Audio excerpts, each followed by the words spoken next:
Você já parou para pensar por que o Filho de Deus não escolheu nascer em um palácio real, em uma mansão de mármore, ou pelo menos em uma casa confortável na cidade? Por que ele escolheu uma família camponesa simples, vivendo em uma pequena vila da Galileia? A resposta vai muito além do que você imagina e revela. Um dos maiores mistérios sobre o plano de salvação de Deus. Existe algo profundamente secreto sobre as casas de pedra da Judeia, algo que conecta a simplicidade com o sagrado, a pobreza com o poder divino. E hoje você vai descobrir por que Jesus precisava nascer exatamente nesse ambiente para cumprir sua missão. Imagine por um momento. Você está caminhando pelas colinas áridas da Judeia no primeiro século. O sol escaldante bate forte sobre sua cabeça. O vento seco carrega o cheiro de oliveiras e campos de trigo.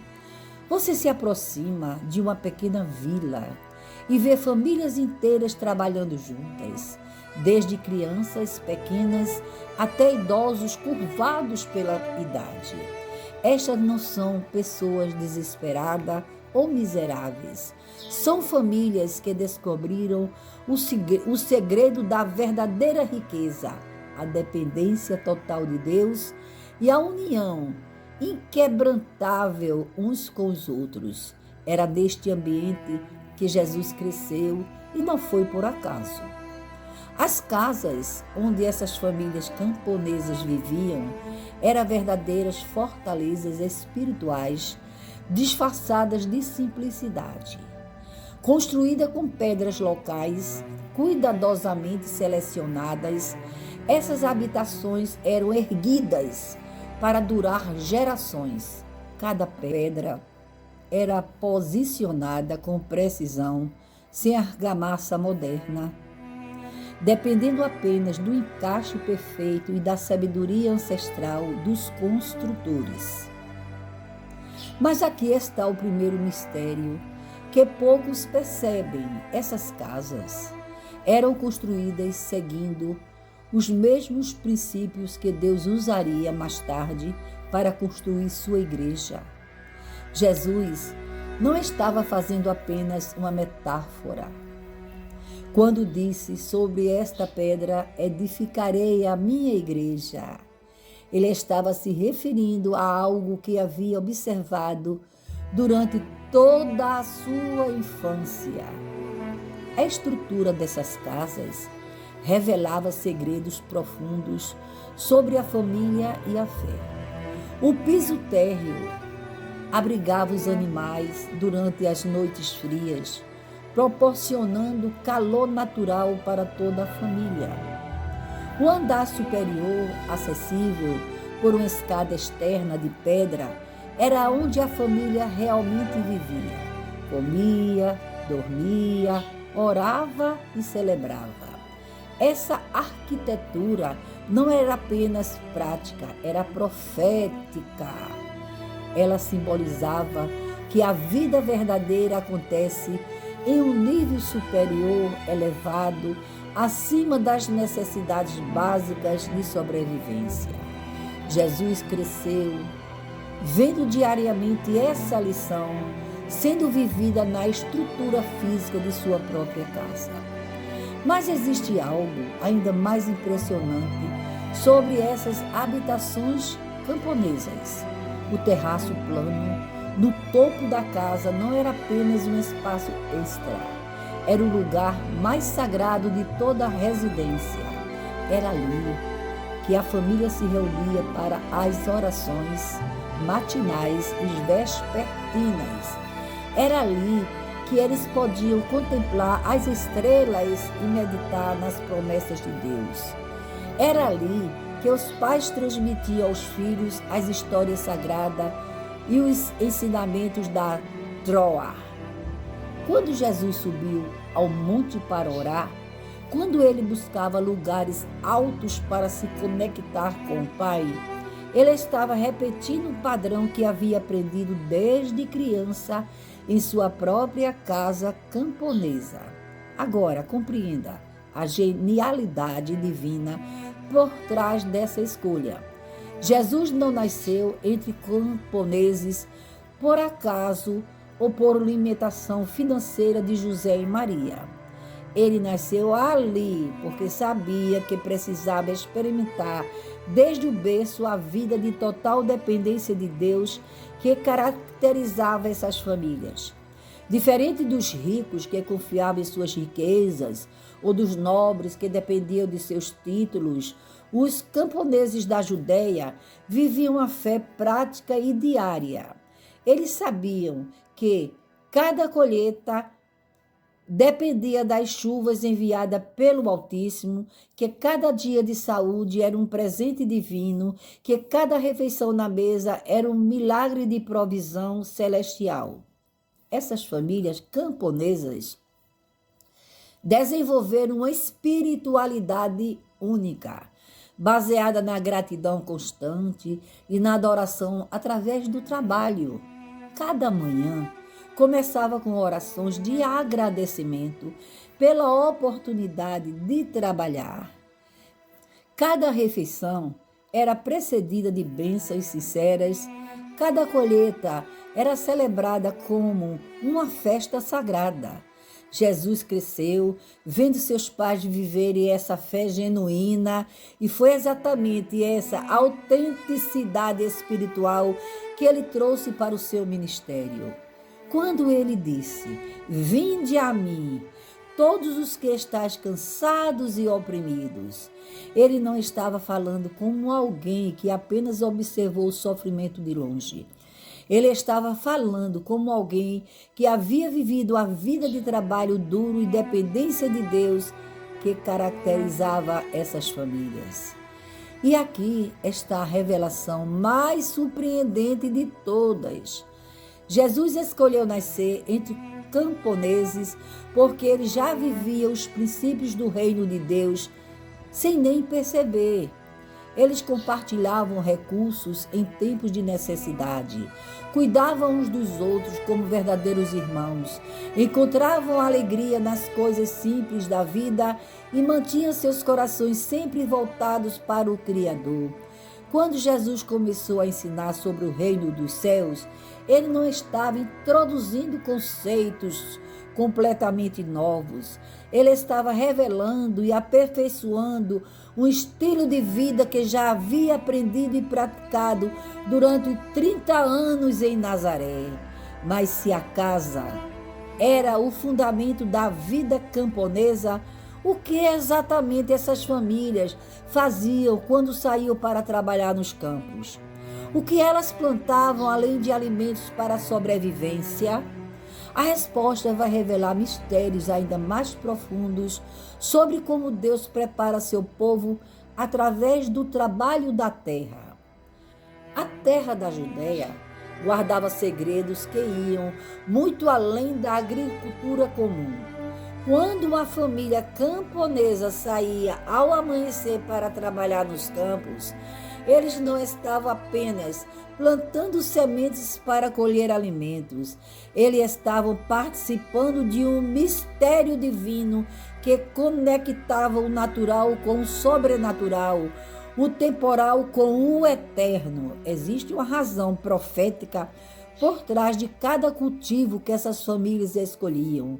E hoje você vai descobrir como as plantações da Terra Santa foram cuidadosamente selecionadas por Deus para ensinar lições espirituais que ecoariam através dos séculos. Prepare-se para entender por que Jesus usou exatamente essas culturas em suas parábolas e como cada semente plantada na Judéia carregava uma mensagem do reino de Deus. Imagine o cenário. Antes do nascer do sol, quando o orvalho ainda cobria a terra, com lágrimas de esperança, as famílias camponesas já estavam de pé, preparando-se para mais um dia de trabalho sagrado. Cada membro da família tinha seu papel definido desde a infância. As crianças carregavam cestas de sementes, os jovens manuseavam os arados puxados por bois, os adultos supervisionavam o plantio com a sabedoria de gerações e os idosos ofereciam conselhos baseados em décadas de observação dos sinais da natureza. Mas aqui está o primeiro mistério, que poucos percebem. Eles não plantavam apenas o que precisavam para comer. Eles plantavam o que Deus havia ordenado para ensinar verdades eternas. O trigo era a cultura mais sagrada de todas. Não apenas porque era o alimento básico, mas porque cada grão carregava uma profecia sobre o Messias que estava por vir. Quando essas famílias plantavam trigo, elas estavam literalmente semeando a palavra de Deus na terra. O processo era complexo e cheio de simbolismo espiritual. Primeiro, o grão tinha que morrer na terra escura para gerar vida nova. Depois, brotava verde como esperança. Crescia alto, buscando o céu, amadurecia dourado como a glória divina e, finalmente, era ceifado, moído e transformado em pão que alimentava as multidões. Jesus não estava fazendo apenas uma analogia quando disse: se o grão de trigo não cair na terra e morrer, fica ele só, mas se morrer, dá muito fruto. Ele estava revelando um mistério que toda a família camponesa da Judeia conhecia intimamente através do seu trabalho diário. Mas o trigo não era a única cultura profética. A cevada, que amadurecia primeiro na primavera, representava as primícias da ressurreição. Era sempre a primeira colheita do ano, celebrada durante a Páscoa, simbolizando que Cristo seria as primícias dos que ressuscitam dos mortos. As famílias camponesas plantavam cevada, não apenas para ter alimento mais cedo na estação, mas porque sabiam que estava participando de um ciclo profético que apontava para a vitória sobre a morte. Quando você compreende isso, percebe por que Jesus ressuscitou exatamente durante a época da colheita da cevada. Não foi coincidência, foi cumprimento profético. A cultura das oliveiras revelava mistério ainda mais profundos. Essa árvore sagrada levavam anos para começar a produzir, mas depois frutificavam por centenas de anos, passando de geração em geração. Cada família camponesa herdava oliveiras plantadas por seus bisavós e plantava novas mudas para os seus bisnetos ainda não nascidos. O óleo extraído das azeitonas não servia apenas para cozinhar, era usado para ungir reis, sacerdotes e profetas, simbolizando a presença e o poder do Espírito Santo. Jesus cresceu vendo seu pai, José, cuidar de oliveiras, e foi exatamente no jardim de oliveiras, o Getsemane, que ele suou gotas de sangue, orando ao Pai antes da crucificação. A conexão não é casual, é profundamente intencional. As vinhas representavam outro mistério extraordinário plantado nas colinas da Judeia. O cuidado com as uvas exigia paciência, sabedoria e esperança a longo prazo. As famílias camponesas podavam as videiras drasticamente durante o inverno, sabendo que essa aparente destruição resultaria em frutos mais abundantes na próxima estação. Eles construíam torres de vigia nos vinhedos para proteger as uvas dos ladrões e animais selvagens. Quando chegava o tempo da colheita, era uma festa comunitária onde famílias inteiras trabalhavam juntas, pisando as uvas e produzindo um vinho que alegraria os corações durante todo o ano. Jesus usou todas essas imagens em seus ensinamentos, porque ele havia crescido participando de cada etapa desse processo sagrado. Mas aqui está o segredo mais impressionante de todos. Essas famílias camponesas não plantavam apenas para si mesmas.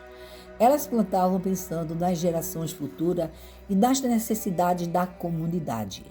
Elas reservavam sempre uma parte dos campos para os pobres, os órfãos e as viúvas colherem gratuitamente, cumprindo os mandamentos bíblicos sobre justiça social. Elas guardavam sementes das melhores plantas para compartilhar com vizinhos que haviam perdido suas colheitas. Elas celebravam juntas as festas da colheita, transformando o trabalho árduo em adoração comunitária. Quando Jesus multiplicou pães e peixes, quando ele ensinou sobre compartilhar e cuidar uns dos outros, ele estava aplicando princípios que havia aprendido e observando essas famílias generosas durante toda a sua juventude. A rotina agrícola dessas famílias seguia um calendário sagrado que conectava o trabalho da terra com as festividades religiosas de Israel. A Páscoa coincidia com o início da colheita da cevada. Pentecostes celebrava a colheita do trigo e a festa dos tabernáculos marcavam a colheita final das frutas e uvas. Não era apenas um cronograma prático, era um lembrete constante de que Deus é o Senhor de todas as estações, o provedor de toda a bênção, o autor de todo crescimento e prosperidade. Essas famílias viviam numa constante atitude de adoração, vendo a mão de Deus em cada broto que surgia da terra, em cada chuva que regava os campos, em cada raio do sol que amadurecia os frutos. E foi exatamente essa espiritualidade prática e profunda que moldou o caráter e os ensinamentos de Jesus Cristo. Ele não falou sobre sementes, colheitas, vinhas e figueiras, porque eram metáforas convenientes. Ele falou sobre esses temas porque havia vivido 30 anos vendo como Deus opera através dos ciclos naturais para ensinar verdades espirituais. Cada parábola sobre agricultura brotou de experiências reais que ele teve trabalhando lado a lado em suas famílias nos campos de Nazaré. Mas se o trabalho nos campos era onde essas famílias aprendiam sobre Deus através da natureza, onde exatamente elas se reuniam para transformar todo esse aprendizado em comunhão e adoração? Como uma simples refeição camponesa se tornou modelo para o sacramento mais sagrado do cristianismo? A resposta vai revelar o mistério mais precioso de todos. Era o final de mais um dia de trabalho árduo nos campos da Judéia. O sol se punha pintando o céu com tons dourados que refletiam sobre as colinas cobertas de oliveiras. Uma família camponesa retornava lentamente para casa, carregando cesta com os frutos do seu labor, os rostos marcados pelo suor honesto, os corações gratos por mais um dia de provisão divina. Mas o que aconteceria a seguir não era apenas o encerramento de um dia comum. Era a participação em um ritual sagrado que conectava o humano com o divino, o temporal com o eterno. O que essas famílias faziam ao redor de suas mesas simples continha segredos que se tornariam o fundamento do sacramento mais sagrado do cristianismo.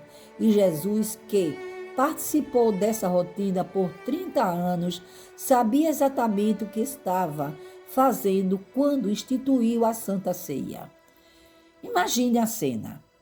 Se reúne no andar superior da casa de pedra, sob esteiras espalhadas ao redor de uma mesa baixa de madeira rústica. Não havia cadeiras elegantes ou talheres de prata, mas havia algo infinitamente mais precioso, a presença sagrada de Deus, sendo reconhecida e celebrada em cada gesto simples. O pai da família toma o pão em suas mãos, calejadas pelo trabalho, erguendo ao alto, pronunciando a bênção ancestrais. Bendito seja tu, Senhor, nosso Deus, Rei do Universo, que fazem brotar o pão da terra. Mas aqui está o primeiro mistério que poucos percebem. Esse não era apenas um agradecimento pela comida, era uma declaração profética sobre aquele que um dia se chamaria de pão da vida. O pão que estava sendo partido e compartilhado não era um produto industrializado comprado no mercado. Era o resultado de meses de trabalho sagrado, desde o plantio do trigo sob as estrelas da madrugada, passando pelo cuidado diário das plantas, crescendo sob o sol escaldante até a colheita celebrada com alegria comunitária. A moagem dos grãos em pedras milenares. E, finalmente, o preparo cuidadoso pelas mulheres da família, que transformava a farinha simples em alimento que sustentava a vida. Cada mordida daquele pão carregava a história completa da provisão divina e toda a família compreendia que estava comendo não apenas carboidratos, mas milagres tangíveis da bondade de Deus. O vinho que acompanhava a refeição também não guardava mistérios profundos, feito das uvas que a família havia cuidado durante meses, protegendo das pragas, regando durante a seca, colhendo no tempo certo e processando com as próprias mãos. Cada gole representava a alegria transformada, o suor convertido em celebração. Mas existe algo ainda mais impressionante. O processo de fazer vinho era uma parábola viva sobre sofrimento redentor. As uvas precisavam ser esmagadas completamente para liberar o seu suco mais precioso, assim como Cristo seria esmagado pelas nossas transgressões para derramar seu sangue pela nossa salvação. Essas famílias camponesas participavam dessa simbologia profética cada vez que faziam e bebiam vinho, mesmo sem compreender completamente seu significado messiânico. Mas o aspecto mais sagrado da refeição não era a comida em si, era a comunhão que acontecia ao redor da mesa. Durante a refeição, as crianças faziam perguntas sobre as escrituras e os adultos respondiam com histórias que haviam ouvido de seus próprios pais. Os eventos do dia eram compartilhados e interpretados à luz da fé. As preocupações eram expostas e transformadas em orações comunitárias. Os planos para o futuro eram discutidos, buscando a orientação divina. A mesa simples se tornava um altar onde a família se conectava não apenas uns com os outros, mas com as gerações passadas e futuras, e acima de tudo, com o Deus que os sustentava dia após dia. Jesus cresceu participando dessa liturgia doméstica por 3 décadas. Ele ouviu milhares de vezes José partir o pão e pronunciar as bênçãos.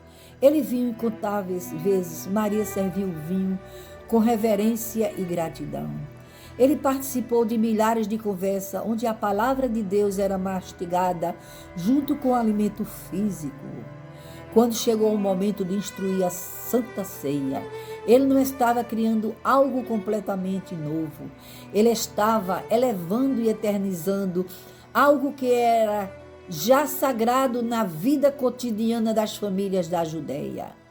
A diferença é que agora ele mesmo se tornaria o pão e o vinho, a comida e a bebida, que sustentaria espiritualmente todos os que crescem.